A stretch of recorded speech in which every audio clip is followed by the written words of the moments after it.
Terima kasih Bapa di surga. Pada hari yang sangat indah ini, bersamaan dengan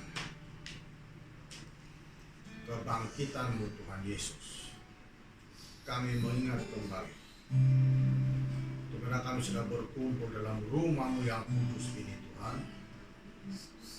Biarkan seluruh dunia mengerti bahwa Engkau Tuhan telah bangkit dan hidup, membuktikan kepada dunia bahwa Yesus Kristus itu hidup, berkuasa, lagi maha mengampuni dan maha kuasa. Kau ada di tengah-tengah kami Tuhan. Kami siap mendengar kebenaran firman-Mu Tuhan pada hari ini. Dalam nama Tuhan Yesus kami berdoa. Amin.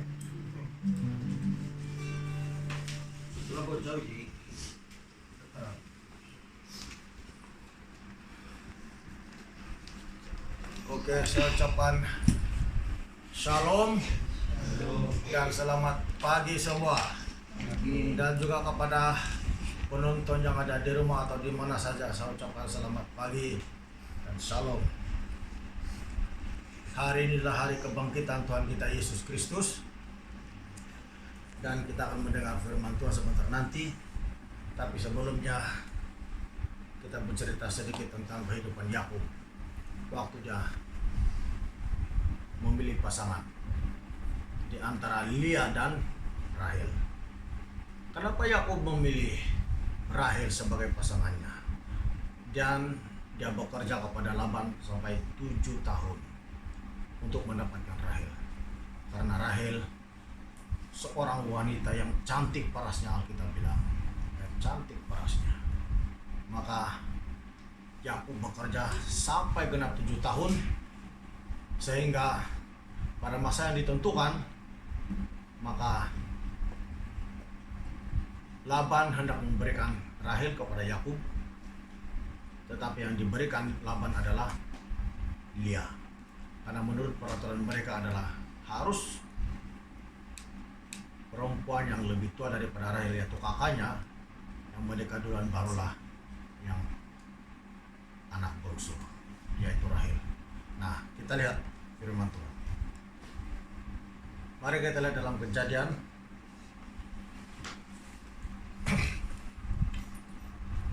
Kejadian pasal 29 ayat 14, kita mulai membaca sampai ayat yang ke-20. Kata Laban kepadanya, sesungguhnya engkau saudara sedaging dengan aku. Maka tinggallah Yakub padanya genap sebulan lamanya. Kemudian berkatalah Laban kepada Yakub, masakan karena engkau adalah sanak saudaraku, engkau bekerja padaku dengan cuma-cuma. Katakanlah kepadaku apa yang patut menjadi upahmu. Laban mempunyai 2 anak perempuan, yang lebih tua namanya Lea dan yang lebih muda namanya Rahel. Lea tidak berseri matanya, tetapi Rahel itu elok sikapnya dan cantik parasnya. Yakub cinta kepada Rahel, sebab itu ia berkata, aku mau bekerja padamu 7 tahun lamanya untuk mendapat Rahel, anakmu yang lebih muda itu. Sahut Laban, lebih baiklah Yakub berikan kepadamu daripada kepada orang lain, maka tinggallah padaku. Jadi bekerjalah Yakub 7 tahun lamanya untuk mendapat Rahel itu. Tetapi yang 7 tahun itu dianggapnya seperti beberapa hari saja, karena cintanya kepada Rahel. Nah, Alkitab mencatat bahwa untuk mendapatkan Rahel, maka Yakub harus bekerja kepada Laban 7 tahun lamanya. Tapi oleh karena cintanya Yakub kepada Rahel itu, yang 7 tahun itu dianggapnya hanya beberapa hari saja. Amin. Hanya beberapa hari saja. Saya baca sekali lagi. Ayat 20. Jadi bekerjalah Yakub 7 tahun lamanya untuk mendapat Rahel itu. Tetapi yang 7 tahun itu dianggapnya seperti beberapa hari saja, karena cintanya kepada Rahel. 7 tahun Yakub bekerja kepada Laban, tapi 7 tahun itu dianggapnya hanya beberapa hari saja. Alkitab mencatat karena cintanya kepada Rahel. Saya percaya para penuntun di rumah atau di mana saja, atau bahasa lain bilang para pemirsa di mana saja, Anda boleh tangkap apa yang dimaksudkan firman Tuhan. 7 tahun Yakub bekerja kepada Laban untuk mendapatkan Rahel. Karena cintanya kepada Rahel, maka Yakub anggap 7 tahun itu hanya beberapa hari saja. Karena cinta. Amin. Alkitab bilang karena cinta. Saya mau kasih tahu kepada para penuntun di rumah atau di mana saja, kalau kita betul-betul cinta kepada Tuhan Yesus, ya, kalau kita betul cinta kepada Tuhan Yesus, Korintin yang diberikan kerajaan sembada sebulan atau beberapa minggu, kita tidak akan merasa itu begitu lama, karena cinta kepada Yesus. Kita rasakan itu beberapa hari saja. Maka kalau betul-betul begitu dalam hati kita, semangat kita untuk beribadah, semangat kita untuk berdoa di rumah, semangat kita membaca kitab di rumah, kita tidak akan kurangkan. Bahkan tanggung jawab kita dalam gereja kita tidak akan kurangkan. Sama ada perpuluhan Anda, sama ada persembahan Anda, janji iman Anda tetap berlaku, karena cinta Anda kepada Yesus Kristus. Tidak akan mengira berapa lama waktunya. Kalau kita betul cinta kepada Yesus, bila seseorang mencintai seseorang, maka yang di hatinya adalah yang diingatnya, yang dia cintai. Seperti Yakub, dia hanya ingat mendapatkan Rahel karena dia sangat cinta. Kalau kita betul mau cinta kepada Yesus, di dalam hati kita dan pikiran kita hanya Yesus saja, karena kita cinta kepada Yesus, tiada lain. Jadi sama ada beberapa tahun, beberapa bulan lamanya, kita akan merasakan itu suatu masa yang sangat singkat, karena cinta kita kepada Yesus. Ya, karena cinta kita kepada Yesus. Makanya jemaat Tuhan, kalau kita cinta kepada Yesus, kita akan buktikan. Ini hari adalah hari kebangkitan Tuhan Yesus.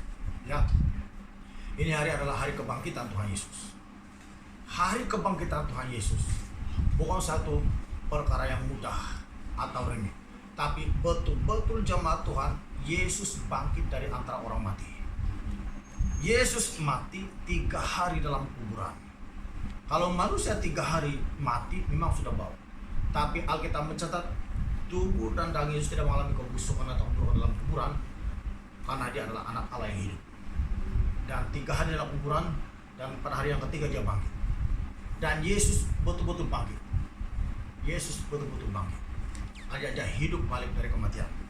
Mari kita lihat dalam Injil Matius.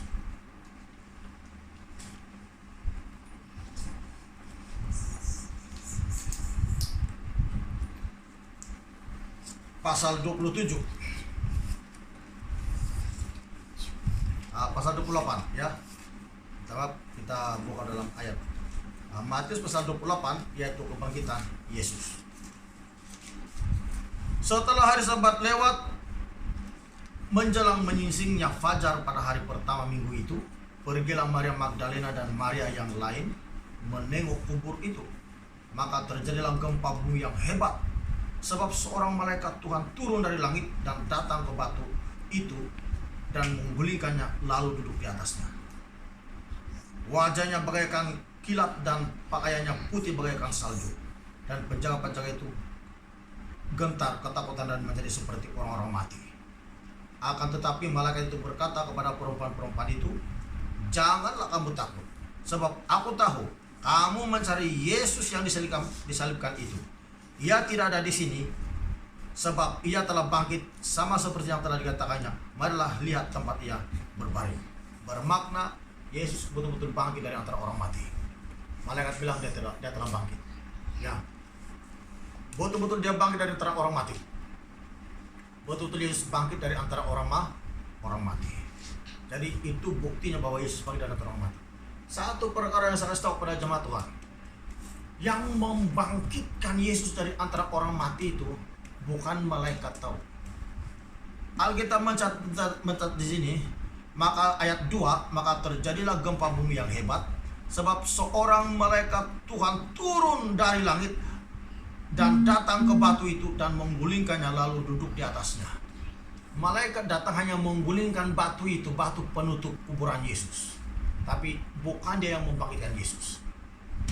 Dan kita tahu siapa yang membangkitnya? Pastinya Bapaknya sendiri, yang kita panggil Allah Bapa di surga.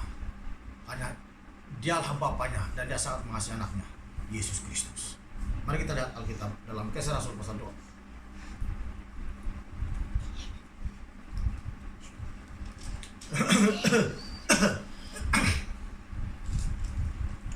Kisah Rasul pasal 2 ayat yang ke 32. Kisah Rasul pasal 2, Kisah Para Rasul pasal 2 ayat 32. Yesus inilah yang dibangkitkan Allah, dan tentang hal itu kami semua adalah saksi. Jadi Yesus betul-betul bangkit. Yesus Kristus dalam dibangkitkan Allah. Petrus yang adalah murid Tuhan Yesus menyaksikan bagaimana Yesus terangkat ke surga, mengakui bahwa Yesus telah dibangkitkan oleh Allah. Siapa yang membangkitkannya? Allah Bapa di surga. Tapi jangan lupa, Allah Bapa di surga membangkitkan Yesus di dalam kuasanya yang dasar, yaitu kuasa Roh Kudus.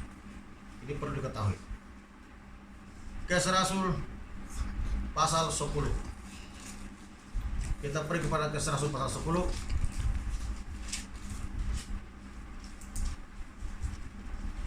Kisah Rasul pasal 10 ayat 40 sampai 41.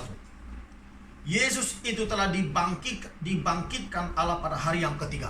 Jelas sekali Yesus Kristus itu dibangkitkan Allah pada hari yang ketiga. Artinya Bapa di surga telah membangkitkan anaknya, dan Allah berkenan bahwa ia menampakkan diri bukan kepada seluruh bangsa tetapi kepada saksi-saksi, yaitu murid-muridnya yang sebelumnya telah ditunjukkan Allah, yaitu kepada kami yang telah makan dan minum bersama-sama dengan Dia setelah ia bangkit dari antara orang mati. Siapakah yang makan dan minum bersama-sama kalau bukan murid-murid Tuhan Yesus sendiri? Sebelum Injil diberitakan kepada seluruh dunia.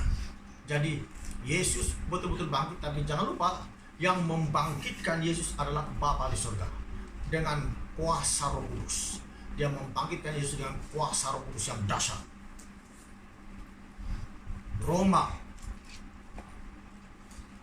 pasal 8 Ya, kita pergi Roma pasal 8.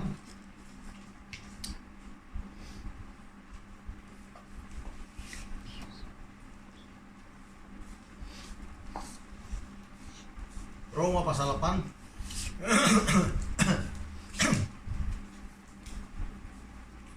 Ayat 11. Dan jika roh Dia yang telah membangkitkan Yesus dari antara orang mati diam di dalam kamu, maka Ia yang telah membangkitkan Kristus Yesus dari antara orang mati akan menghidupkan juga tubuhmu yang fana itu oleh rohnya yang diam di dalam kamu. Jadi Alkitab mencatat, jika roh Bapa di surga, roh Dia yang membangkitkan Yesus dari antara orang mati. Jadi yang membangkitkan Yesus dari antara orang mati itu adalah kuasa Roh Kudus, yaitu roh Bapa sendiri. Bayangkan.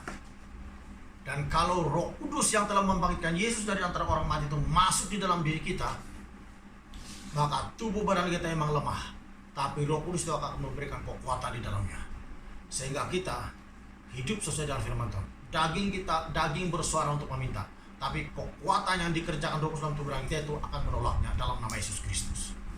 Sebab itulah jemaat Tuhan, ya, kebangkitan Tuhan Yesus itu adalah pekerjaan Roh Kudus.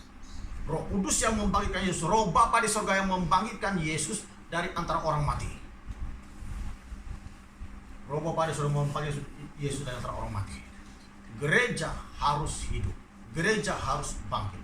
Dalam keadaan kita sekarang yang digelar oleh masyarakat atau kerajaan, kita berada dalam distancing. Saya tidak tahu apa sebutannya Inggris. Ada yang mengatakan lockdown, ada yang mengatakan quarantine, ada yang mengatakan berkurung di rumah. Dalam keadaan kita sekarang harus diingat dan harus bangkit, karena Roh Kudus itu tidak mati tapi Dia hidup, bekerja dalam setiap orang-orang percaya. Dan Dialah yang akan membangkitkan semangat kita dalam keadaan sekarang, di mana kita berada, di rumah, di mana saja. Dia yang membangkitkan semangat kita. So, kalau Dia telah membangkitkan Yesus dari antara orang mati, maka Dia juga yang menguatkan tubuh badan kita untuk bersemangat melaksanakan tanggung jawab kita sebagai orang percaya. Sama ada dalam perkumpulan yang besar, di gereja atau di rumah, tetap Roh Kudus bekerja untuk membangkitkan semangat kita. Sebab itulah hari ini adalah hari kebangkitan Tuhan Yesus. Kita percaya bahwa bila Yesus sudah bangkit, bermakna gereja harus bangkit dengan semangat yang baru dan dengan api yang baru, dan tetap bertahan di dalam kebenaran dan kekudusan dimanapun kita tinggal atau berada, karena Yesus Kristus itu ada di mana-mana. Di mana ada orang percaya, di situ Yesus berada. Di mana ada orang benar, di situ Yesus berada. Di situ Roh Kudus bekerja untuk memberi kekuatan dan semangat. Jadi kita semua adalah satu dalam Tuhan, dan Tuhan Yesus memberkati kita semua. Dan Tuhan Yesus memberikan kepada kita pengharapan yang penuh bahwa Dia adalah Tuhan yang hidup dan yang betul-betul bangkit dari antara orang mati. Jadi firman Tuhan singkat, pada hari yang ketiga ini, yaitu hari Paskah, kita akan mengadakan perjamuan suci di hadapan kami. Ya, jadi sebelumnya kita teruskan perjamuan suci. Mari kita bangkit dari dulu. Kita angkat pujian Darahmu Menyucuk.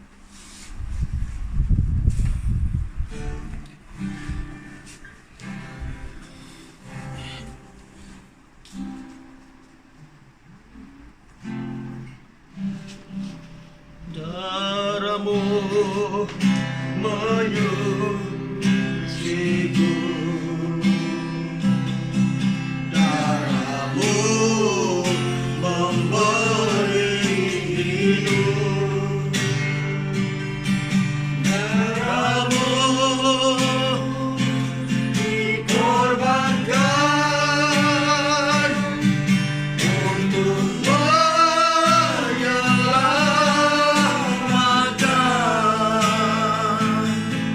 menyucikan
Pegang roti kita di sebelah tangan kanan. Sementara saya akan membacakan firman Tuhan di dalam 1 Korintus 11 ayat 23.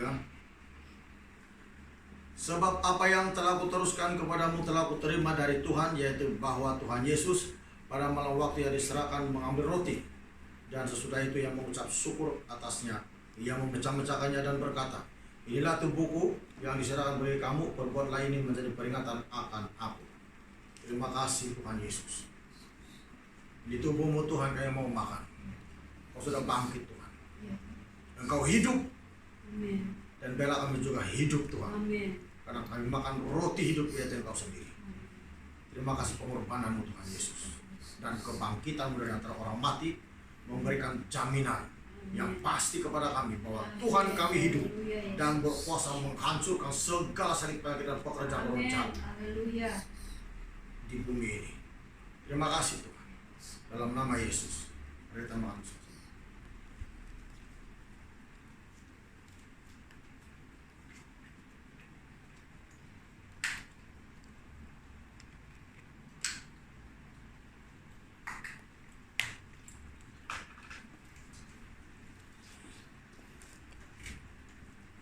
Jadi kita angkat anggur kita angkat menuju keras kepala kita.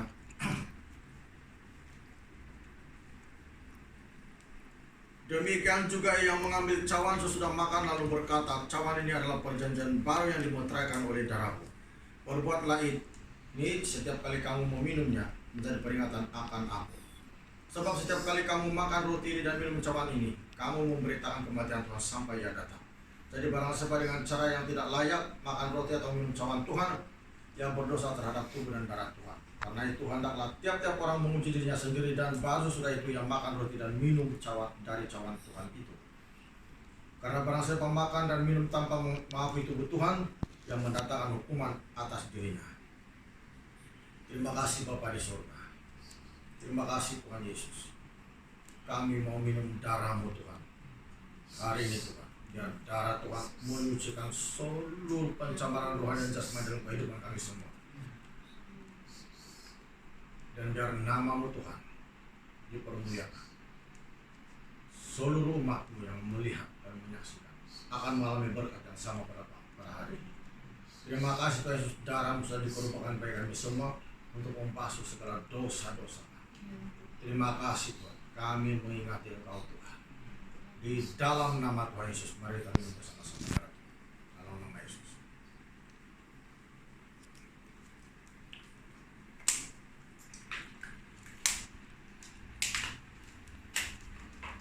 Terima kasih Bapa di surga. Kami percaya Tuhan Engkau ada di tengah-tengah kami. Engkau mengayomi kami, Engkau mengurapi kami, Engkau membangkitkan dalam hati kami semua. Dan setiap yang menuntun ibadah minggu hari ini mengalami berkat yang sama, mengalir di setiap rumah jemaat masing-masing dalam nama Yesus. Dan setiap yang sakit, apabila menyentuh si Krini akan sembuh dalam nama Yesus. Sembuh dalam nama Yesus. Dalam nama Yesus. Amin.